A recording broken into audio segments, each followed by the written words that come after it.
Eric, thanks for joining us on the podcast, man. I'm excited to jump in. You are intense. I love the intensity. Love your book. We'll make sure all of our listeners hear that. So thanks for being here. Yeah, thanks for having me. I appreciate it.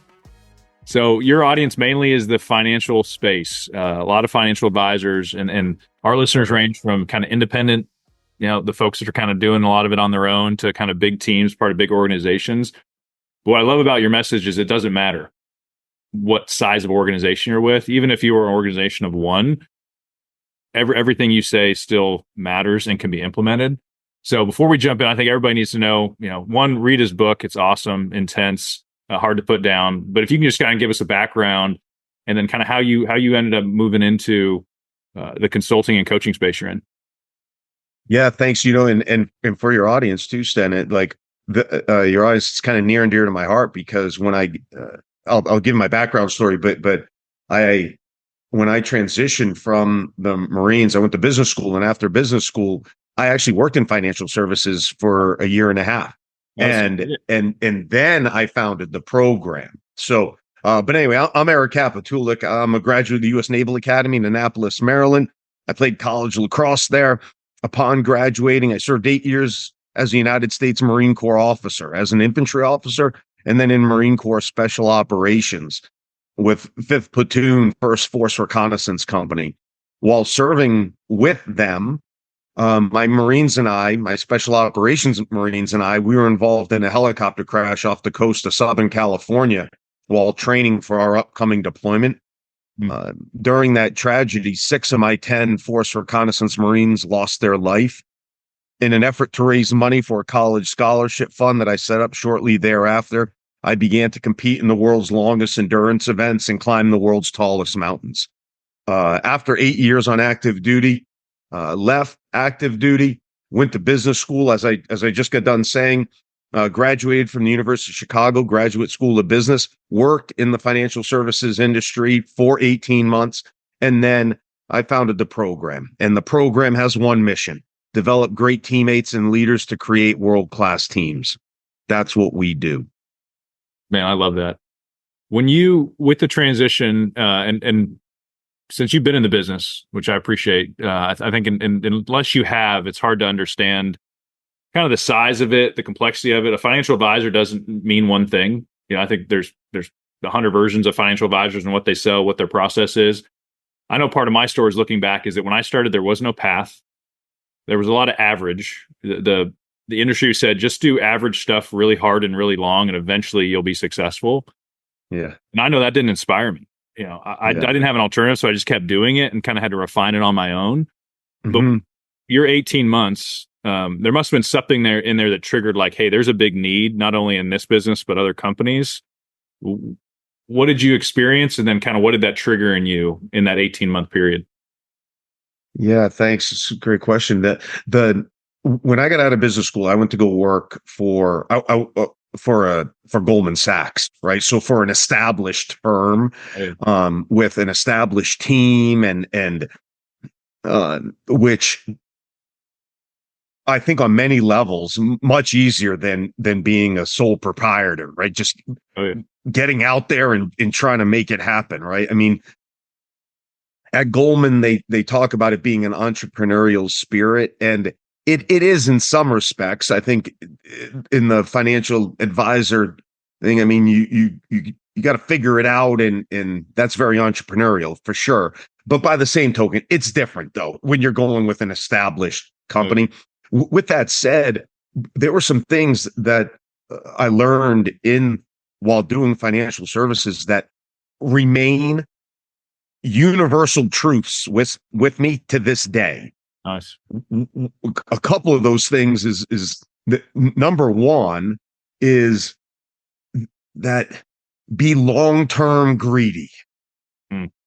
Don't make short-term monetary gain decisions at the expense of long-term wealth creation for your clients and for yourself, and not just financially. In life, be long-term greedy. That has never left me. I learned that in financial services, and I put it to work today. Number two, huge point that is true regardless of the industry is, and it's just the statistic, right? The average person does not engage with you. The average prospect does not engage with you until 8 points of contact. The average salesperson stops contacting them after 3. So you just don't even get enough at bats, right? And boy, that has changed my life right there. No, I love so be disciplined. And that to answer the final part of that question, and that's held true. That held true in financial services. It's held true with working with the program and founding the program.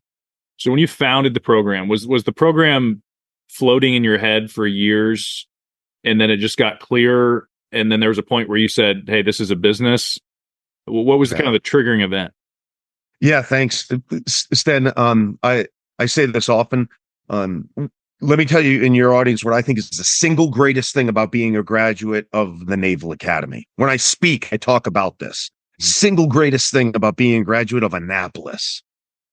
Once people find that out about you, you graduated from Annapolis. Never again in the rest of your life does anybody ever ask you, so what was your GPA? That's right. That's what I think is the single greatest thing about being a graduate of the Naval Academy, Sten. So to think like, man, I get told all the time, oh my God, Cap, great idea. That's genius, buddy. Like everything else. And I always tell them without hesitation, it is a great idea, isn't it? The program. It's not my idea, but it's a great idea. So no, Sten, when I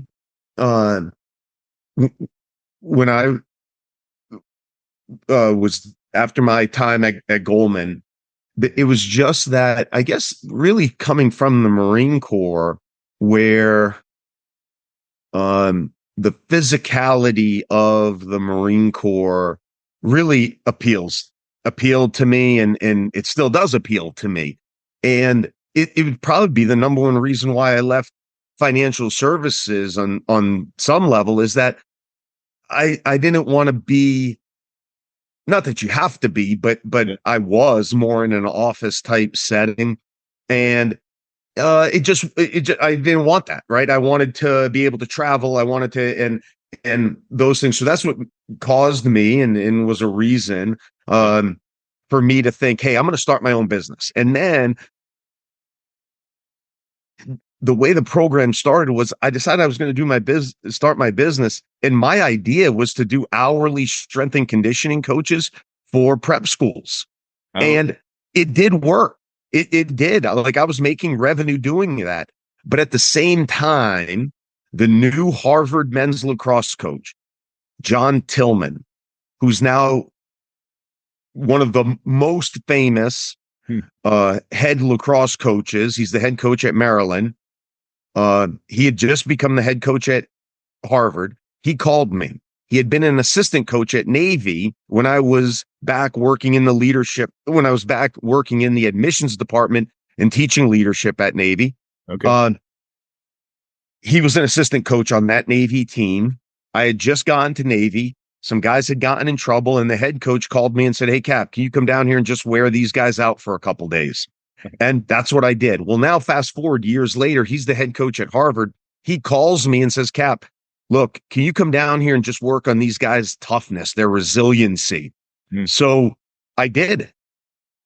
When working with them, at times, I would call their team captains out to the front to lead some events and exercises with me. I'm out there working out with the team.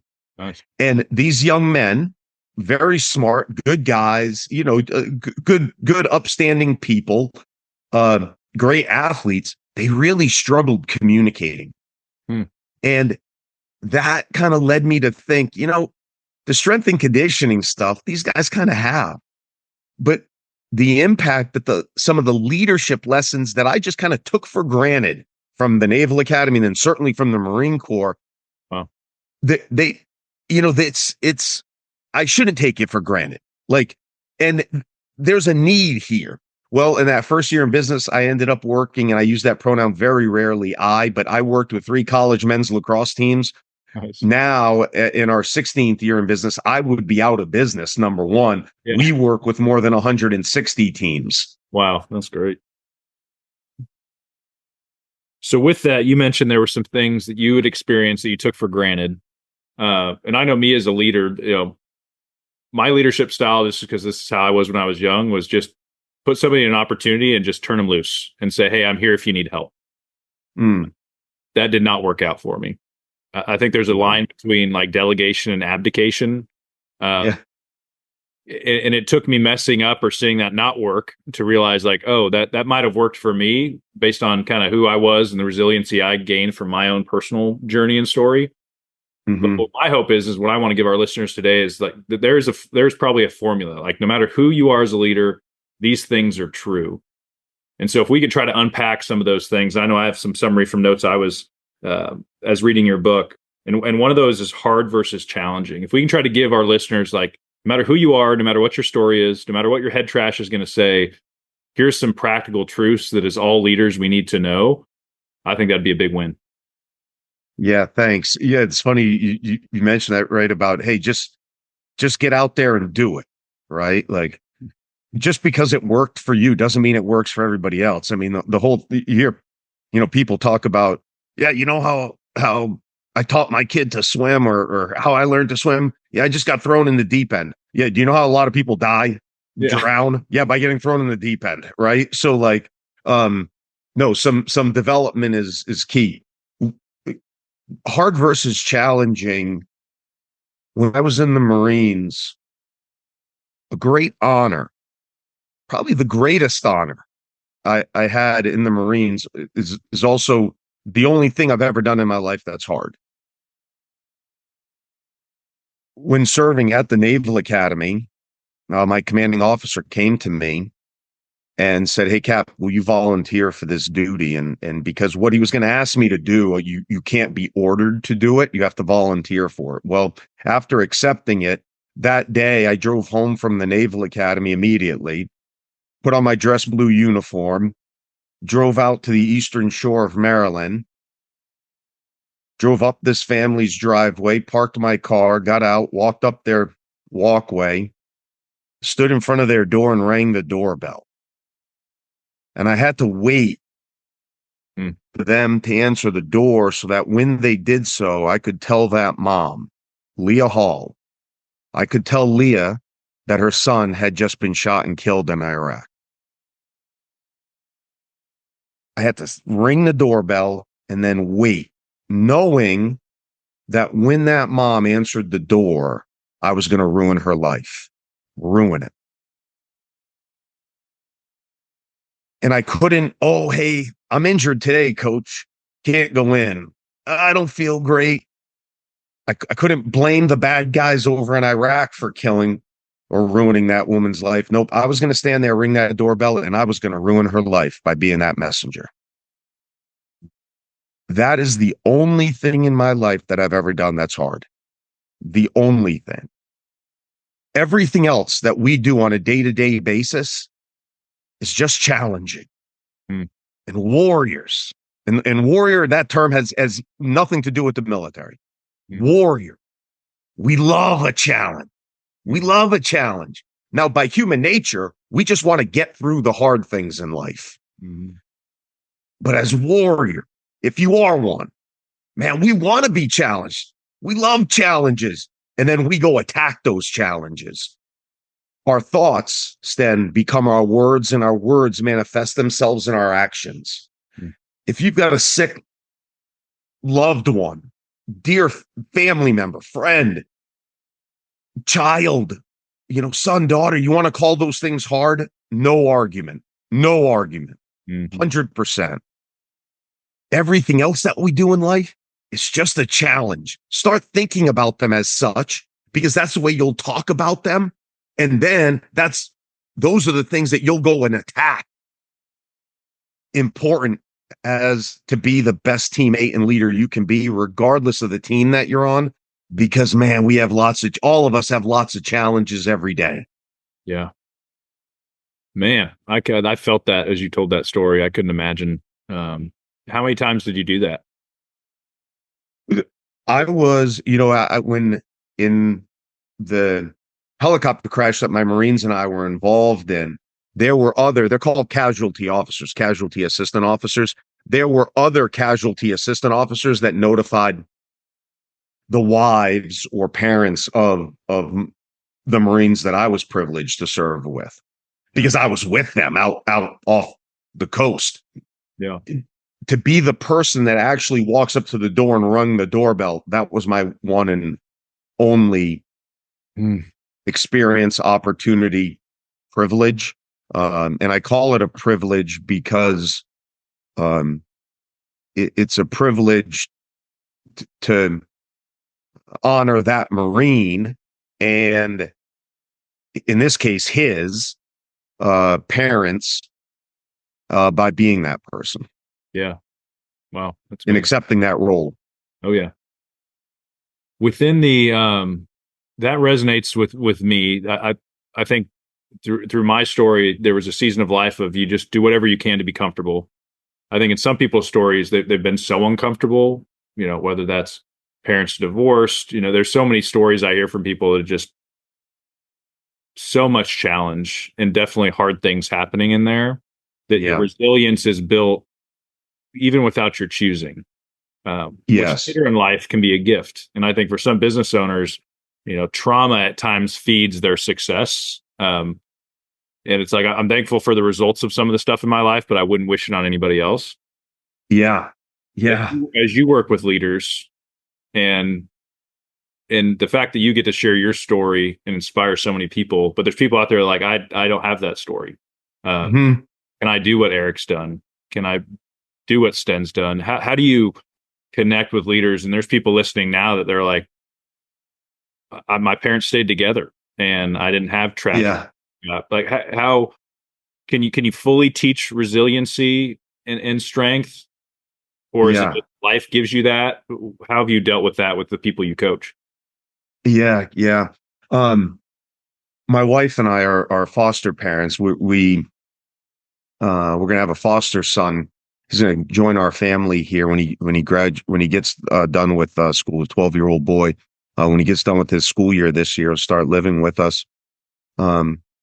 As foster parents, in hearing the stories of some of these children, Sten, it is heartbreaking.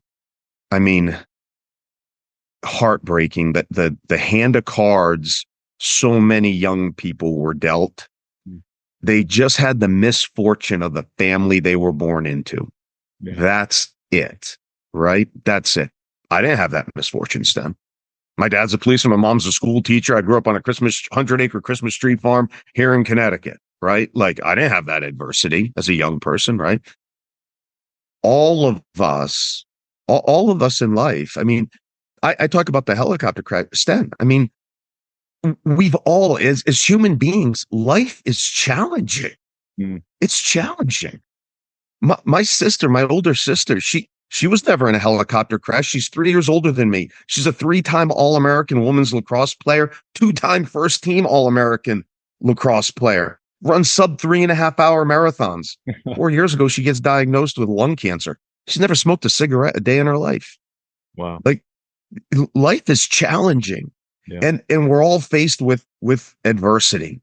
I think that for us, though, and getting back to your question, though, is that admittedly, some of us have had more adversity in our lives than others. And by the way, when you're faced with adversity, it does matter for your overall success in life. And that's why, getting back to being foster parents, the younger you're experiencing that level of adversity, it can have much greater impact throughout your life. Okay. So that does matter, but I digress. The question, and for all of us, is this: toughness, resiliency is a learned trait. It's a learned trait. We're not born resilient. We have to learn it. We have to develop it. Thankfully, we can. How do we do so? I talked a little bit about it earlier with hard and challenging. First and foremost, embrace the challenges in your life. Embrace them. Yeah. Realize that every challenge with which we're faced is an opportunity to grow. There is no true thing in life as just maintaining. Grow or die. That's not what Eric Kapitulik thinks. That's what biology teaches us. Grow or die. What are you doing? It's a choice. You can signal to yourself, the most important person in the world, yourself. You can signal to yourself and to others that you choose to grow by getting outside your comfort zone, facing adversity, whatever it might be in your life, whether it's physical, mental, emotional, right? I mean, the adversity and maybe because of, the genetics here of the square jawline and stuff, in being a Marine, people think, oh, physical. Well, yeah, that's one way to get outside your comfort zone. But how about mental, emotional? We all have certain beliefs about politics or religion. When's the last time you read an article from somebody who disagrees or has the opposite viewpoint of yourself, right? You talk about your audience. To grow your business, to pick up a call and cold call somebody. Yeah. Truly is born. Who's born loving cold calling? Is anybody born to love cold call? Does anybody is born to love getting the phone hung up on them? No. So every time you do it and you get that little pit in your stomach, great. It's an opportunity to grow. Look for most of us, I talk about the helicopter crash. That was years ago. Most of us, me included, we have to look for and put ourselves in uncomfortable situations, physical, mental, emotional. I love that. Do so. Yeah, the term I had to learn was pursue discomfort, because I had so much of it kind of thrust upon me when I was young that my mindset became comfort at all costs. Work hard, but the ultimate goal, and I've heard people call it like the lazy man's utopia. It's like I'm going to work hard until I stop. Until fortunately, I was able to realize like, no, there's no finish line here. Like this is like you learn to sit in tension, you pursue discomfort. And that was, for the 12-year-old in me to say, no, but that's not what we've been going after. You almost have to kind of rewrite the story. And you say mental health. I think the people that become most aware of themselves, there's stuff in me and my story, and I'm sure in yours, that like will never go away. But you also don't want them to be in charge anymore. And I work with a lot of advisors that they're, the goal is just enough. It's average is acceptable. And I've found if I can get outside influence, you going and influencing those lacrosse teams and shaking up their status quo, it's hard to do a lot of the stuff we're talking about on your own. It very much is. It's very challenging to do it on your own. No doubt, because to do it on your own, that requires self-discipline, right? Now, thankfully, discipline, like what we're just talking about with the resiliency, any of those things that we're talking about, none of us are born that way. Yeah. Those things are learned traits, and we just have to go and do it. So with discipline, as an example, and being disciplined, right? And you're on your own, you got to get up in the morning and you got to get into your one room office with your laptop, and you got to pick up the phone and call people. Okay. A bit of that is, you just have to go and do it. There's no secret sauce here. Just go and do it. Number one. By the same token, though, and I do thank the Marine Corps a lot for this, and then because the Marine Corps made me aware that just how fortunate I am. That's what one of the things the Marine Corps did. It made me really realize, like, America, our country, we have so many challenges as a nation that we can get better at. But oh my God, what the Marine Corps showed me was, thank God I was born in this country. Wow. Thank God, right? And one of the things, it gave me a level of appreciation that, look, when I'm first starting the program, like for your audience who's trying to build their business, right? Mm-hmm. And as I just got done saying, I use those words very, very specifically of, oh, I got to get up. I got to get into the office. I got to make these calls, right? Well, if that's your mindset, it's going to be very difficult to stay disciplined. It will be. You are making it more difficult for yourself. Instead, can you train yourself to wake up in the morning and say, I get to wake up this morning. Wow. I get to go into the office. I get to pick up that phone and call. I get to do it. How fortunate am I that I get to do this? And how do we develop that mindset? You get working, hard work, hard work. Because there's lots of mornings you're going to get up and you're going to go, oh God, to get hung up on another 100 times, right? Like, change your mindset. Just talk. And by the way, and I said it earlier, our thoughts become our words and our words manifest themselves in our actions. Sten, the great thing about it is it works in the opposite direction though. Like, so this is an Eric Kapitulik who says this. I mean, lots of studies have shown if you're unhappy, put a smile on your face. You will become happier. Yeah. It works in the opposite direction too. So remember, for your audience, just remember that.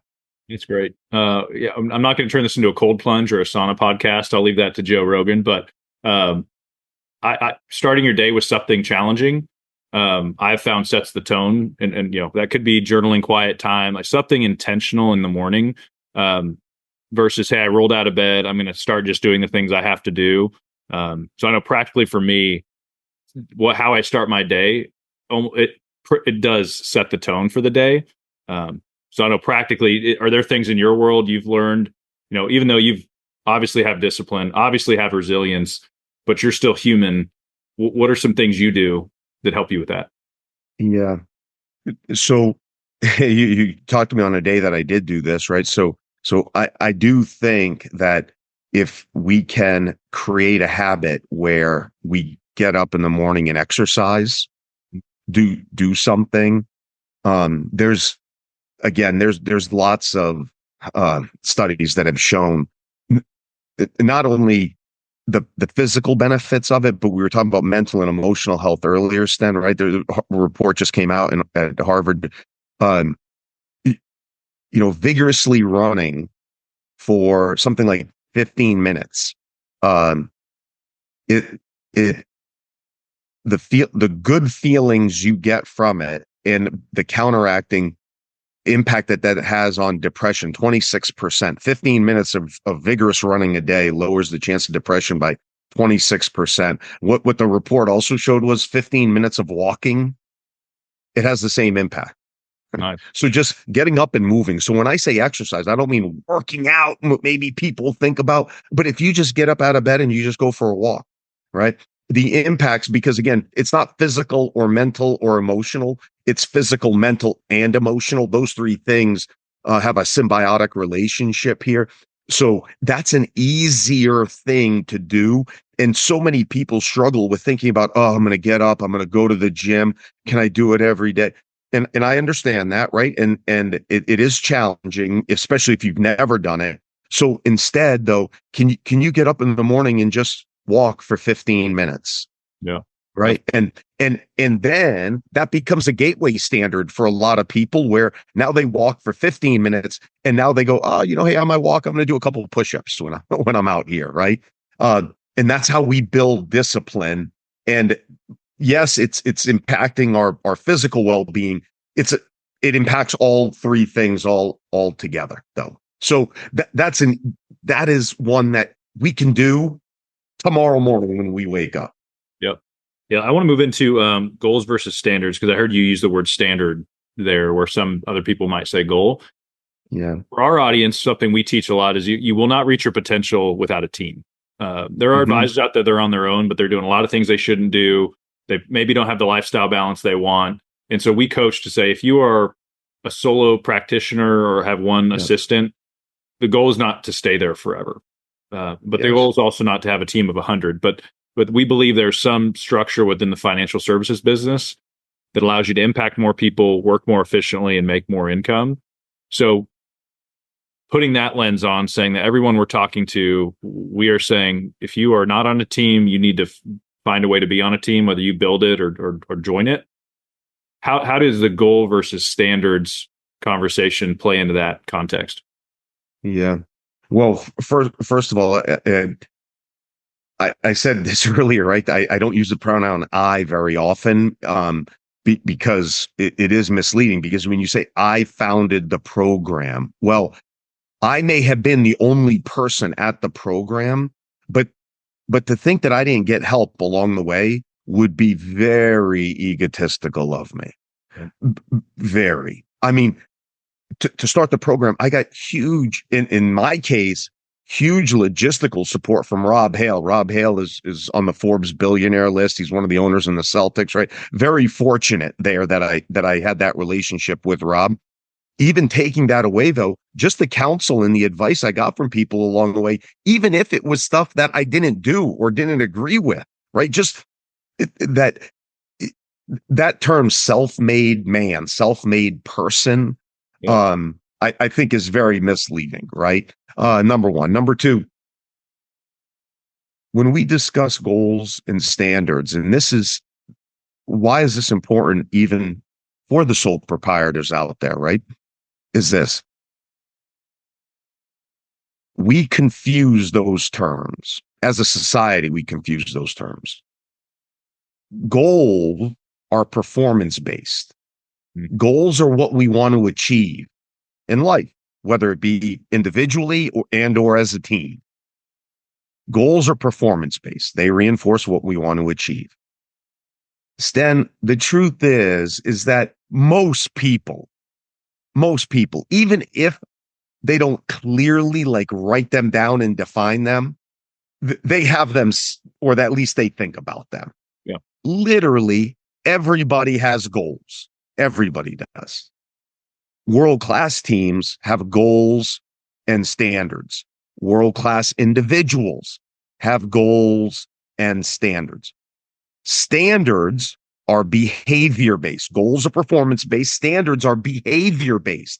Standards reinforce how we are expected to behave while achieving our goals. World-class individuals and world-class organizations have both. Why are they so important? Because we can achieve goals in the short term. Good economy, lucky break, most talented player, right? We can achieve our goals in the short term without standards, but our ability to replicate success, it requires mission critical. It requires both. We will always behave this way. Good, bad, great environment, poor environment, COVID, no COVID, up market, down market. This is how we are going to behave. This is how I am going to behave. So because of that, you can trust yourself first and foremost. Regardless of the situation, I know what my behavior will be. You can trust yourself. Second, your teammates can trust you, whether those teammates are one other person that might work with you, whether those teammates are your spouse, your parents, whether those teammates are your clients. They can trust you. And without trust, we have no relationship. By the flip side, with trust, we have the strongest relationships in the world. Yep. And our ultimate success is a reflection of our relationships. That is why it's so important to have goals and standards. Number one. Number two, a key point of this is think of this as a leader. Whether that leader is you're a parent, you're a coach, you're a business leader of a team of people, or just yourself. Why is it so important to have goals and standards? Do not confuse the terms I'm proud of and happy for. Proud of and happy for. My son, we're going to head down to DC this weekend. He's playing in a 7-on-7 football tournament. He's a good football player, Sten. Okay. He's going to score some touchdowns this weekend in a 7-on-7 game. And he's going to make some spectacular catches. I know he will. After the game, he's going to, Dad, you see that one-handed grab I made? Dad, you see that sick move I made? Everything else. Axel, I am so happy for you. I'm so happy for you. He achieved some goals that he wanted to achieve. At the program, we have certain financial goals as an example that we want to achieve. When we do so, I make sure that I highlight to my teammates how happy I am for us and for them. As I'll reiterate to my son, as I'll reiterate to my teammates at the program, as I reiterate to myself, Sten,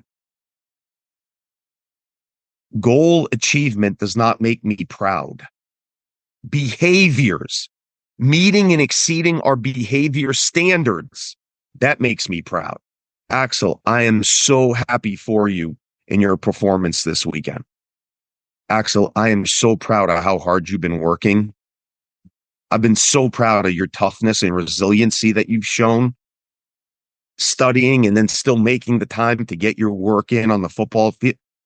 Those behaviors, I'm so proud of it. My team at the program, I'm so happy that we achieved these goals, that you were able to make these financial goals in your life. Let me tell you why I'm so proud of you. Man, you were selfless. Yeah. You were disciplined in this. You can do it for your teammates, for the sole proprietors out there. You must do it for yourself. Must do it for yourself. You may be disappointed you don't reach your financial goals, but can you still be proud of your behaviors, as an example? Have both. No, that's powerful. Yeah, I think that, there's goals out of our control. There's variables we can't see coming. There's something about sleeping well at night when I did everything I could do for myself. It's kind of what I've used, the future self conversation. It's like, is that person going to sit down and be like, man, yes. I love that language. I'm proud of the way you lived your life and the things you've done, which is you worked hard, you encouraged others, you were always learning.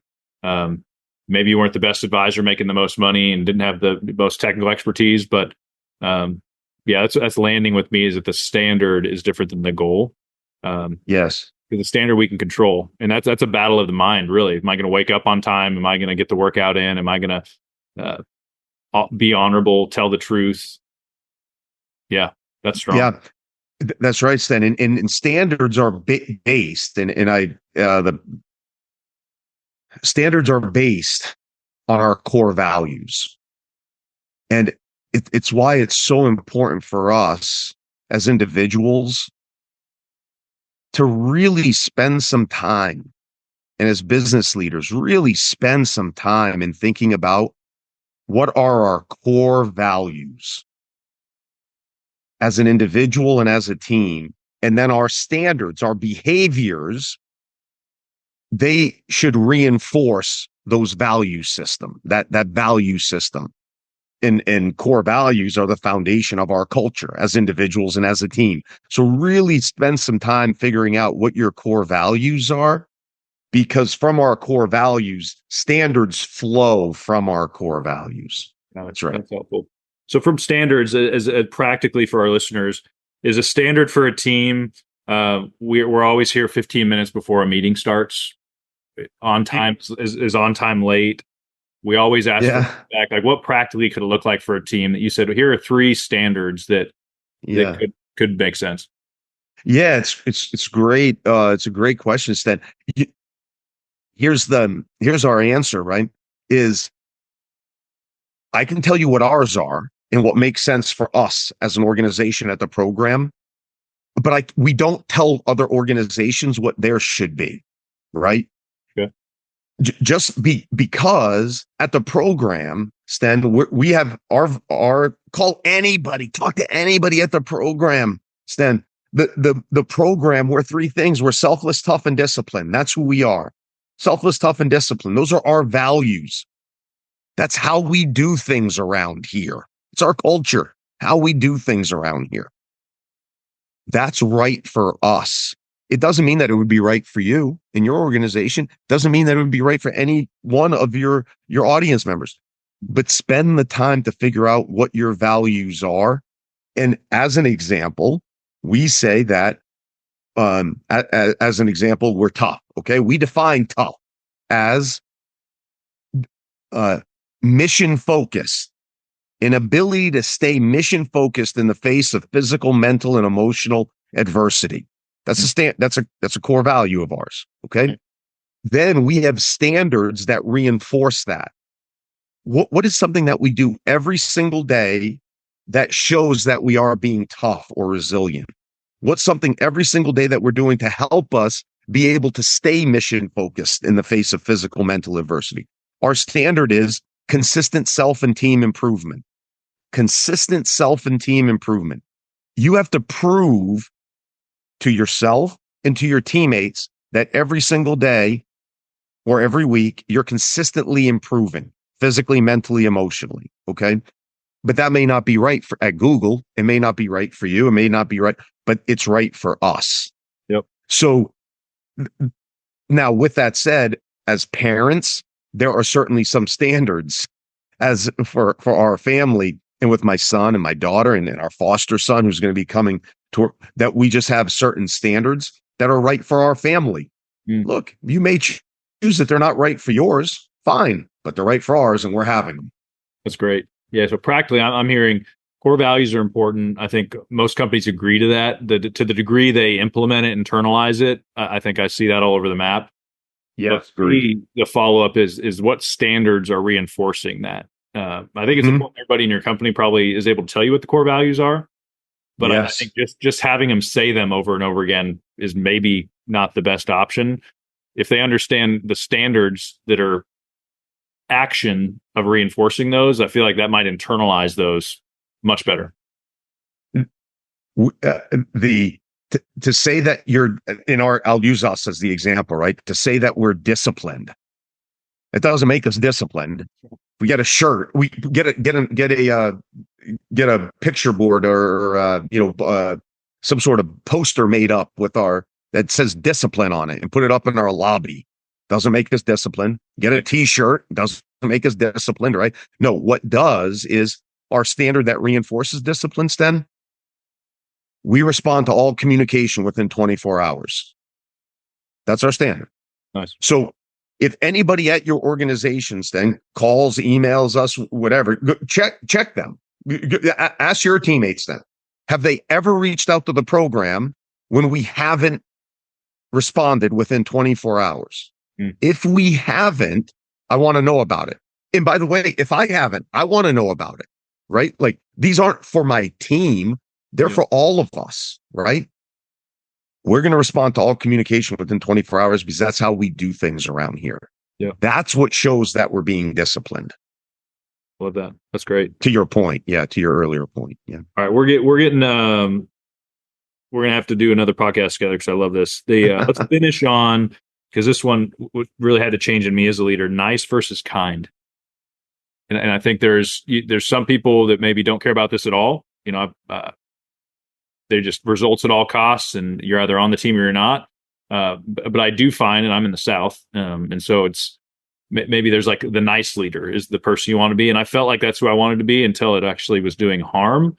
And I read a book called Not Nice, and it was this idea of like kind leaders are not always trying to make everybody happy. Yeah. Yes. I got to check that book out. And make sure I'm not plagiarizing from them.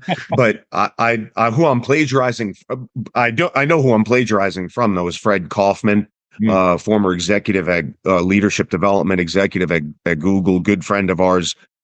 Sten, you and your audience got to check out his book, Conscious Business. Just an unbelievable human being. I always tell Fred, Sten, do you remember like old school the Dos Equis ad with the most interesting man in the world? Great. Yes. Yeah, that's what Fred is to me. He's the most interesting guy in the world, right? Anyway, Fred has a line that has always stuck with me. Nice. Hey, how are you? Get the door for somebody, right? Help the little old lady across the street, right? Help somebody with their bags, right? My kids went to this school. They've got a buddy bench, right? And they call it the kindness bench. Hey, if somebody's sitting on it, go up and talk to them, see what's going on, right? I think it's a wonderful idea. I just don't call it kind. That's being nice to each other. As Fred highlights, nice is a form of laziness. Nice is a form of laziness. It like changed my world. Yeah, that's when he said it. I'm sure would maybe argue that at first. Yeah. Yeah, like, what, I'm not going to say hi to you? If I see you struggling, I'm not going to say something to you? Like, that's not being kind. That's being a human being, Mm-hmm. or the type of human being I'm trying to raise and trying to be myself, right? I mean, Mm-hmm. so what is kind? Kind is making each other better. That's what a kind person does. Nice leaders, hey guys, man, you're doing a great job. Hey, great. Nice leaders, they don't address the person who's not pulling their weight, and instead gives their work to somebody else because, well, I'm a nice guy, person, whatever. Mm-hmm. Kind people make individuals, make their teammates better, make their team and teammates better. How do we do so? First, having incredible self-discipline and having personal accountability, and then having team accountability. Meet the standard, and then hold each other accountable to doing the same. We all need help, Sten. You mentioned earlier, right? Talk about being disciplined. I think I am. I mean, my teammates at the program tell me, Cap, you're the most disciplined person I know. My friends tell me that, right? Instead, I think I am one of, I don't know if I'm the most, but I think I am one of. Do you know the average person makes 30,000 decisions a day? 30,000. So if I'm disciplined 99.9% of the time over a 365-day year where I'm faced with 30,000 decisions, can I tell you that 100% of the time I make disciplined decisions? No, I'd be lying to you. That's true for all of us. No, yeah. So there are times when I'm undisciplined, and when I am, to have a teammate say, hey, Cap, hey, I said this to you 2 days ago. You haven't responded yet to me. That's being undisciplined. Thank you. Thank you is my response, because it is incredibly uncomfortable to hold a teammate accountable for any of us. And whether that be your spouse, your children, your athletic teammates, your coworkers, it is incredibly uncomfortable to hold a teammate accountable. So if you have a teammate who does hold you accountable, what they're signaling to you is you being the best version of yourself is more important to me than my discomfort. That's why, Sten, we work with, as I said earlier, 160 college and pro athletic teams and corporations throughout North America. Every one of those teams at the end of the day has some form of, hey guys, bring it in. This is what we did well today. This is what we got to do better. Hey, on three, family. 1, 2, 3, family. Sten, there are a lot of dysfunctional families in the world. Yeah. Like, show me a team that holds each other accountable.